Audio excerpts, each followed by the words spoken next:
Pakistan astrological academy और AQ TV के ज़ेर एहतमाम हर साल जनवरी में एस्ट्रोलॉजी क्लासेस का एहतमाम किया जाता है। आप दुनिया भर में कहीं भी मुकीम हो, इन एस्ट्रोलॉजी क्लासेस का हिस्सा बन सकते हैं। AQ जेमस्टोन्स असली, मुस्तनद और मयारी जेमस्टोन्स का बाएतमाद इदारा, दुनिया भर में आपके डोर स्टेप पर। AQ gemstones. Astrologer Ali Zanjani हर साल नवंबर में कराची और हर साल मार्च में दुबई मौजूद होते हैं। अगर आप एस्ट्रोलॉजी यानी इल्मे नजूम से लगाव रखते हैं तो हमारा YouTube channel astrologer Ali Zanjani personal ज़रूर सब्सक्राइब कीजिए। बिस्मिल्लाहिर्रहमानिर्रहीम, अल्लाहुम्मा सल्ली अला मुहम्मद व आले मुहम्मद। अस्सलाम वालेकुम। एस्ट्रोलॉजी की क्लास के साथ आप लोग की खिदमत में हाज़िर हूँ। सबसे पहले कुछ एक आधी अनाउंसमेंट जो है वो मैं करना चाहूँगा आप लोगों के साथ। वो ये है कि अभी हमने योग पढ़ने के सिलसिले का आगाज़ किया, क्योंकि योग बड़े तवील हैं, बहुत सारे हैं और इन सब को हम कवर नहीं कर सकते इस मुख्तसर से अरसे के अंदर। गज केसरी योग तक मैंने कोशिश की कि मैं आप लोगों को हर असेंडेंट के मुताबिक जो है वो समझाऊं, बताऊं कि अगर जायचे में योग लग रहा है, अगर नहीं लग रहा तो इंडिविजुअली ये दोनों कैसे बिहेव करेंगे। गज केसरी योग के बाद हम और भी योग पढ़ेंगे, लेकिन उसके अंदर हम एक ही लेक्चर के अंदर एक योग को तमाम असेंडेंट्स के अंदर डिस्कस कर लेंगे, ताकि हम अपने टाइम को सेव करें, हम आगे चलें। क्योंकि दिसंबर जो है उसको मैंने मार्क किया है कि जिसके अंदर मैंने आपको नक्षत्रस पढ़ानी है, जो कि कॉम्प्लिकेट एक बिल्कुल डिफरेंट चैप्टर है और वो मैंने आप लोगों को पढ़ानी है। फिर उसके बाद मैंने आप लोगों से कुछ एज अ डेमो जायचे भी बनवाने हैं, ताकि आप लोगों की जो प्रैक्टिस है वो मज़ीद अच्छी हो, पुख्ता हो, ताकि दिसंबर के बाद जो भी छोटी मोटी चीज़ें हैं वो इवन अभी भी मैं माशाल्लाह इतना कॉन्फिडेंट हूँ कि आप लोग अभी भी बहुत सारी चीज़ें ख़ुद से भी एक्सप्लोर कर सकते हैं। अब आप लोगों को पता चल चुका है कि एक जायचे को कैसे ड्राइव किया जाता है, उसके अंदर कोई नई चीज़ ऐड होती है, उसको किस तरह से रीड किया जाता है। आज की क्लास के बाद आप लोगों का एक टेस्ट भी होगा और उस टेस्ट के अंदर क्या क्या चीज़ें होंगी आप लोगों ने मेरे साथ रहना है। और इस टेस्ट की सबसे ख़ास बात यह है कि कोई भी आप में से जो भी है, अगर वो टेस्ट नहीं भेजेगा, चाहे गलत भेजें, कुछ भी भेजें, तो फिर वो अपना फ़ैसला या डिसीजन कर लें उन्होंने आगे चलना या नहीं चलना। एक हफ़्ते का टाइम होगा, मैं आप लोगों को एंड में बताऊंगा कि हमारा आज का जो टेस्ट है वो क्या है। और ये समझ लें कि एक तरह से आप लोगों के लिए मैं भी अब चेक करना चाह रहा हूँ कि आप लोग कैसे किसी का जायचा बना सकते हैं, देख सकते हैं, रीड कर सकते हैं। क्योंकि मुझे बहुत सारे मैसेजेस भी आ रहे हैं कि हम पढ़ रहे हैं लेकिन अभी तक हम किसी का जायचा बना के डिस्कस नहीं कर रहे। तो आज से उस सिलसिले का भी आगाज़ है कि आपको मैं एक टेस्ट दूंगा और हर 4th क्लास के अंदर इंशाल्लाह ताला हम लोग एक टेस्ट भी अब रखा करेंगे, ताकि दिसंबर तक हम मैक्सिमम चीज़ें कवर करें। और योग की जो लेंथ है उसको अब मैं थोड़ा सा आहिस्ता करूँगा, लेकिन आज जो है आपको गज केसरी योग के हवाले से पाइसेस तक जो है वो चीज़ें देखनी है, समझनी है। क्योंकि इसके बाद जो भी हम योग पढ़ेंगे वो इतने डिटेल में नहीं होंगे कि किस में एप्लीकेबल होता है, किस में नहीं होता। क्योंकि गज केसरी में जब हमने बुध अदित्य पढ़ा तो 70% आप लोग को पता चल गया था पहले ही लेक्चर के बाद कि एप्लीकेबल होगा या नहीं होगा उसकी कंडीशन के मुताबिक। आज हमने जो जायचा डिस्कस करना है, सेजिटेरियस लगन को, असेंडेंट को हमने देखना है। जायचे में नंबर 9 जहाँ पर लिखा हुआ है, इसको हम देखेंगे कि इसके अंदर गज केसरी योग जो है मून और जुपिटर का जो कंजक्शन है वो एक हाउस के अंदर कैसा होगा, क्या ये योग एप्लीकेबल है या नहीं है। किसी भी योग को एक जायचे में अगर आप मौजूद पाएं, लेकिन उसको मौजूद पाने के बाद उसकी जो कंडीशंस हैं उसको देखना बहुत ज़्यादा ज़रूरी है। ये बार बार मैं आप लोगों को इसलिए बताता रहूँगा ताकि आपके जहन में ये चीज़ बैठ जाए कि सिर्फ ये नहीं होता कि कोई भी प्लैनेट कहीं पे भी मौजूद है और वो अपनी नेगेटिविटी या पॉजिटिविटी या अकॉर्डिंग टू डिग्री वाइज वो जो भी असरात हैं उसके पीछे कोई ना कोई थ्योरी होती है। जब तक वो एप्लीकेबल नहीं होगी तब तक वो चीज़ एक्टिव नहीं होती, काम नहीं करती। इस जायचे के अंदर सेजिटेरियस असेंडेंट के अंदर मून और जुपिटर को सबसे पहले हमने तलाश करना है कि क्या इस जायचे के अंदर ये दोनों बेनिफिशियल हैं, दोनों फ्रेंडली हैं, ये कैसा बिहेव करेंगे, उसके बाद जाके हम देखेंगे कि योग एप्लीकेबल होगा कि नहीं। किसी भी योग के हवाले से सबसे इम्पॉर्टेंट चीज़ ये होती है गज केसरी योग में कि दोनों का असेंडेंट के मुताबिक फ्रेंडली होना बहुत ज़्यादा ज़रूरी है। दोनों में से कोई एक भी अगर ख़राब हो जाता है तो फिर ये योग एप्लीकेबल नहीं होता। फिर ये दोनों इंडिविजुअली अपने ओन पे अच्छाई और बुराई देंगे अपनी डिग्री के मुताबिक। दोनों में से कोई भी 6, 8, 12 में चले जाएं, दोनों में से कोई भी हबूत के हो जाएं तो ये योग एप्लीकेबल नहीं होता। इस असेंडेंट के अंदर आप लोग जानते हैं कि इसका जो असेंडेंट का लॉर्ड है वो जुपिटर है। तो जुपिटर इस जायचे के अंदर सबसे अच्छा प्लैनेट है। क्यों? क्योंकि कंट्रोलिंग पावर जुपिटर के पास है। तो जुपिटर इस जायचे में बहुत अच्छा, लेकिन आप लोगों को ये जान के थोड़ी सी हैरानी होगी, वो ये है कि जुपिटर के अच्छे होने के बावजूद जुपिटर ने मून को एक नहस घर दिया हुआ है और वो है 8वां घर। तो मून इस जायचे के लिए, इस असेंडेंट के लिए एक मालेफिक यानी नेगेटिव प्लैनेट है, एंटी प्लैनेट है, जो कि वैसे तो जुपिटर का दोस्त है, लेकिन उसकी प्लेसमेंट ने हमें ये बताया कि वो इस जायचे में एक गलत हाउस लेकर, एक ख़राब घर लेकर बैठा हुआ है, जिसकी वजह से मून इस जायचे में फ्रेंडली नहीं है, वो एंटी है। अब इन दोनों में से एक नेगेटिव हो गया, एक पॉजिटिव हो गया, तो ये योग गज केसरी योग सेजिटेरियस असेंडेंट के अंदर एप्लीकेबल नहीं होगा। अब ये दोनों अपने अपने तौर पे बिहेव करेंगे, अपने अपने तौर पे परफॉर्म करेंगे। ये दोनों के दोनों अगर फर्स्ट हाउस में आकर बैठ जाएं, जुपिटर और मून, फर्स्ट हाउस में मून की दशांतर दशा साहिब जायचा को तंग करेगी, और यहाँ से मून की जब 7वीं नज़र पड़ेगी 7th हाउस में, तो 7th हाउस से रिलेटेड चीज़ों को भी ख़राब करेगी। जबकि जुपिटर को यहाँ पर मिलता है पंच महापुरुष योग, हम्स नाम का, और जुपिटर यहाँ पे अगर डिग्री वाइज ताकत में है तो साहिब जायचा के लिए अपनी दशांतर दशा में बहुत अच्छा हो जाता है कि नॉर्मल से अबव ले जाएगा। और यहाँ से जुपिटर की पड़ेगी 5वीं नज़र 5th हाउस में, 7th हाउस में, और 9वें घर में उसकी 9वीं नज़र पड़ेगी। तो इन 3 घरों के लिए भी जुपिटर बेनिफिशियल हो जाएगा। अनसर्टेन गेन देगा, अज़दवाजी ज़िंदगी का सुख देगा, वालिद से आसानी देगा, उसके नसीब को कि अपने ही नसीब पे नज़र डाल रहा है।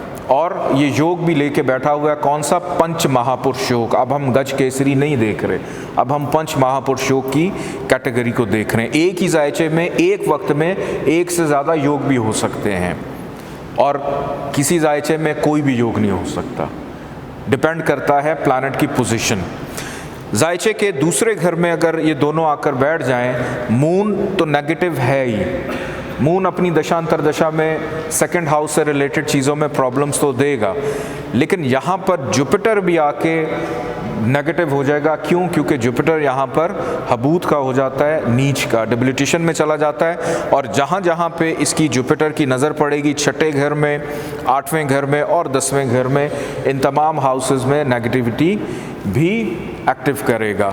अब ये दोनों के दोनों आकर बैठ जाते हैं जायचे के 3rd हाउस में।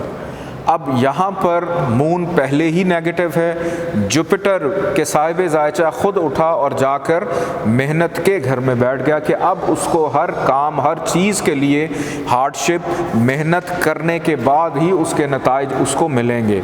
और जहाँ जहाँ पर इसकी नज़र पड़ेगी अपनी दशांतर दशा के अंदर, उन कामों से रिलेटेड चीज़ों में हार्डशिप को भी एक्टिव कर देगा। आगे बढ़ते हैं जायचे के 4th हाउस की जानिब के। यहाँ पर मून और जुपिटर अगर आकर बैठ जाएं तो यहाँ पर मून और जुपिटर का बैठना, यहाँ पर मून दिशा बली होता है यानी डायरेक्शन स्ट्रेंथ में चला जाता है। लेकिन डायरेक्शनल स्ट्रेंथ किसको मिल रही है? एक नेगेटिव सयारे को, जो कि माँ अपनी दशांतर दशा में हो सकता है वालदा से प्रॉब्लम हो जाए, को घर का मसला आ जाए, प्रॉपर्टी घर बनाने में प्रॉब्लम हो। लेकिन जब जुपिटर की दशा चलेगी, क्योंकि जुपिटर यहाँ पर मौजूद है, उसको हम्स नाम का पंच महापुरुष योग भी मिला अपने घर में केंद्र में। तो जुपिटर अपनी दशांतर दशा में कि साहिब जायचा अवॉइड करे मून की दशा में कोई भी काम करने, या उसकी अंतर्दशा में काम करने का। अगर शुरू हो गई है तो फिर सदकात दे, वेट करे कि जुपिटर की कोई ना कोई दशा स्टार्ट हो, या अंतर्दशा स्टार्ट हो, या उसकी परंतर्दशा स्टार्ट हो, या एक मुख्तसर अरसे के लिए जो उसकी 4th दशा है उसके स्टार्ट होने का वेट करे कि उस 1 हफ्ते के टाइम में, 10 दिनों के टाइम में या 15 दिनों के टाइम में उस काम को कर लिया जाए जिसका ताल्लुक 4th हाउस से रिलेटेड है। या जुपिटर जहाँ जहाँ नज़र डाल रहा है, पहली नज़र 8वें घर पे, 7वीं नज़र 10वें पे और 9वीं नज़र 12वें घर पे, कि उन चीज़ों से रिलेटेड काम करने के लिए कुछ दिन इंतज़ार कर ले। जैसी जुपिटर की दशा कोई भी स्टार्ट होती है उसमें उसको फ़ायदा मिलना शुरू हो जाएगा। आगे बढ़ते हैं ज़ायचे के 5वें घर की जानिब। यहाँ पर अगर मून और जुपिटर दोनों के दोनों आकर बैठ जाएं तो यहाँ पर दोनों का बैठना, मून यहाँ पर बहुत ज़्यादा मैलेफिक होता है, ख़राब होता है। समटाइम्स यहाँ पर औलाद से रिलेटेड बड़ी प्रॉब्लम, चूँकि पेट है, ख़ास तौर पे ख़वातीन अगर मून की दशा स्टार्ट हो रही है तो कोई ना कोई ऐसा इशू खड़ा हो जाता है कि उनको अबॉर्शन तक कराना पड़ जाता है, कि ऐसी कॉम्प्लिकेशंस पैदा कर देता है, क्योंकि मून का ताल्लुक है 8वें घर से, जाकर बैठा है पेट के पोर्शन में, तो यहाँ पर और औलाद का भी घर है तो ये प्रॉब्लम्स देगा। जुपिटर अपनी दशा अंतर्दशा में यहाँ पर अनसर्टेन गेन, प्यार मोहब्बत में फ़ायदा, लव रोमांस में फ़ायदा, इन तमाम चीज़ों में फ़ायदा देगा। तो जुपिटर की दशा अंतर्दशा यहाँ पर बहुत ज़्यादा बेनिफिशियल होती है। यहाँ से जुपिटर की नज़र 9वें घर में, 11वें घर में और असेंडेंट पे पड़ने की वजह से वो इन तमाम घरों में भी फ़ायदा और पॉजिटिविटी जो है देगा। अब ये दोनों के दोनों आकर बैठ जाते हैं ज़ायचे के 6ठे घर में। अब यहाँ पर मून अगर आकर बैठ जाता है, मून को यहाँ पर शर्फ मिलता है और मून के पास 8वां घर भी है। अब हम यहाँ पर देखते हैं कि क्या मून को विपरीत राजयोग मिला कि नहीं मिला। मून को यहाँ पर विपरीत राजयोग नहीं मिलता। क्यों? क्योंकि उसके साथ बैठा हुआ जुपिटर जो है, लगन का मालिक, वो खुद आकर एक ख़राब घर में बैठ गया। तो यहाँ पर किसी भी सूरत में विपरीत राजयोग अप्लाई नहीं होगा, क्योंकि यहाँ पर वो कंडीशन फुलफ़िल नहीं हो रही कि असेंडेंट। हाँ, अगर ज़ायचे में जुपिटर कहीं और बैठा हुआ है, अच्छी जगह पे है, मून के साथ नहीं है, लेकिन हम चूँकि मून और जुपिटर दोनों का कंजंक्शन पढ़ रहे हैं तो उसकी बिना के ऊपर यहाँ पर विपरीत राजयोग एप्लीकेबल नहीं होगा। मून का यहाँ पे शर्फ में आना हाउस ऑफ कंपटीशन है, कि हाउस ऑफ कंपटीशन में साहिब ज़ायचा को थोड़ा सा बेहतर कर सकता है, लेकिन साहिब ज़ायचा ख़ुद बेचारा उठकर रोग दुख तकलीफ़ में आकर बैठा हुआ है, बीमारी में आकर बैठा हुआ है। तो यहाँ पर किसी भी सूरत दोनों सिवाय हाउस ऑफ कंपटीशन के बाकी तमाम चीज़ों के अंदर उसको कोई ना कोई प्रॉब्लम अपनी दशांतरदशा में ज़रूर देंगे, हेल्थ रिलेटेड प्रॉब्लम भी दे सकते हैं। ये दोनों के दोनों आकर बैठ जाएँ ज़ायचे के 7th हाउस में। यहाँ पर मून नहस असरात देगा अपनी दशांतरदशा में, लेकिन जुपिटर जो है वो बहुत ज़्यादा पॉजिटिव असरात देगा। उसकी एक और सबसे बड़ी वजह ये कि यहाँ से बैठकर लगन को देख रहा है, लगन को, कि असेंडेंट को, अपने ही घर को देख रहा है। तो जुपिटर यहाँ पर बहुत ज़्यादा पॉजिटिव रहेगा। और जहाँ जहाँ पर जुपिटर की नज़र पड़ेगी, 11वें घर में, 7वें घर में और तीसरे घर में, वहाँ भी जुपिटर फ़ायदा ही देगा। अब ये दोनों के दोनों आकर बैठ जाते हैं ज़ायचे के 8वें घर में। मून ओन साइन का 8वें घर में, जुपिटर शर्फ का। लेकिन जुपिटर को शर्फ कहाँ पे मिल रहा है? नहस घर में।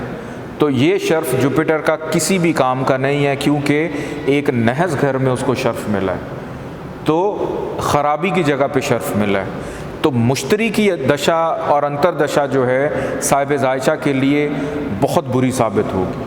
हर काम में हर्डल्स देगी। ताकत मिल गई उसको ना, ताकत मिल गई हर्डल्स देने की, नाउमीदी पैदा करने की, परेशानियों की, ये इस चीज़ की ताकत। लेकिन मून की दशा अंतरदशा के अंदर चूँकि अपने घर में मून आया, 8वें घर में आया है, मून यहाँ पर अपनी दशा अंतरदशा में कुछ थोड़ा सा रिलीफ देगा कि रुकावटें आएंगी, नाउमीदी आएगी, परेशानी आएगी, लेकिन जो भी रुकावटें हैं उसका कोई ना कोई सद्देबाब ज़रूर हो जाएगा। आगे बढ़ते हैं जायचे के 9वें घर की जानिब। जुपिटर और मून अगर दोनों 9th हाउस में आकर बैठ जाते हैं तो यहाँ पर मून नेगेटिव, जुपिटर जो है वो पॉजिटिव असरात देगा।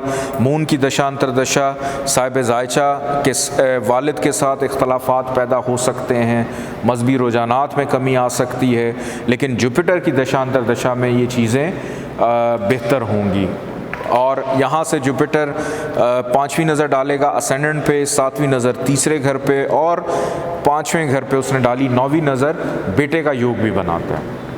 आगे बढ़ते हैं जायचे के 10वें घर की जानिब के 10th हाउस में जुपिटर और मून अगर आकर बैठ जाए तो मून की दशा अंतरदशा में साहिब जायचा को कामकाज, करियर, प्रोफेशन में हर्डल्स आएंगे, थोड़ा ज़रूरत से ज़्यादा मेहनत उसको करनी पड़ेगी।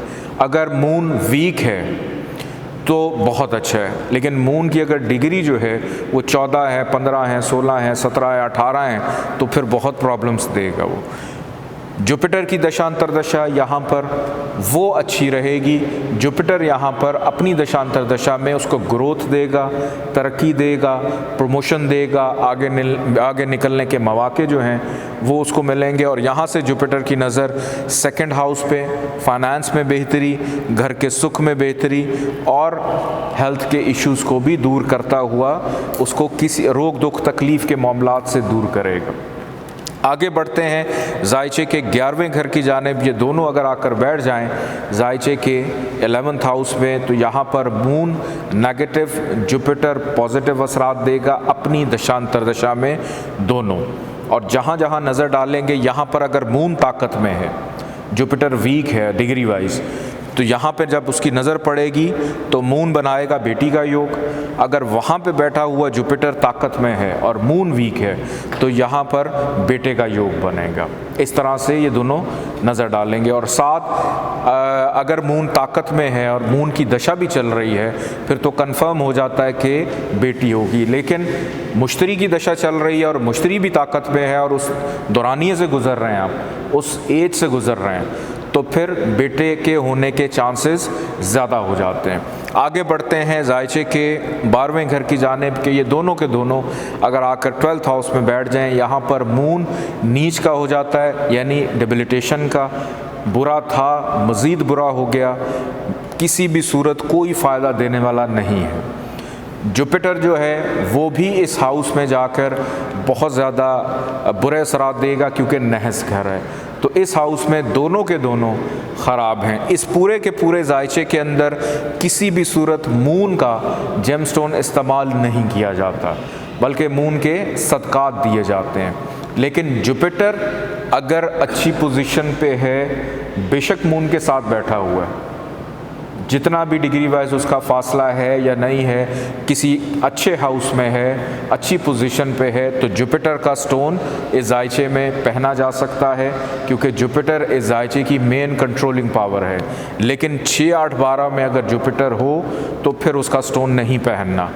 लेकिन अगर 6, 8, 12 में या दूसरे घर में, तीसरे घर में जुपिटर ख़राब हो जाता है, 2nd हाउस में नीच का हो जाता है और नीच का होने के साथ गरूब है, कम्बस्ट है, तो कम्बस्ट होने की सूरत में भी इसका स्टोन पहना जा सकता है। सिर्फ ये एक सूरत होती है। बहुत शुक्रिया, अल्लाह हाफ़िज़।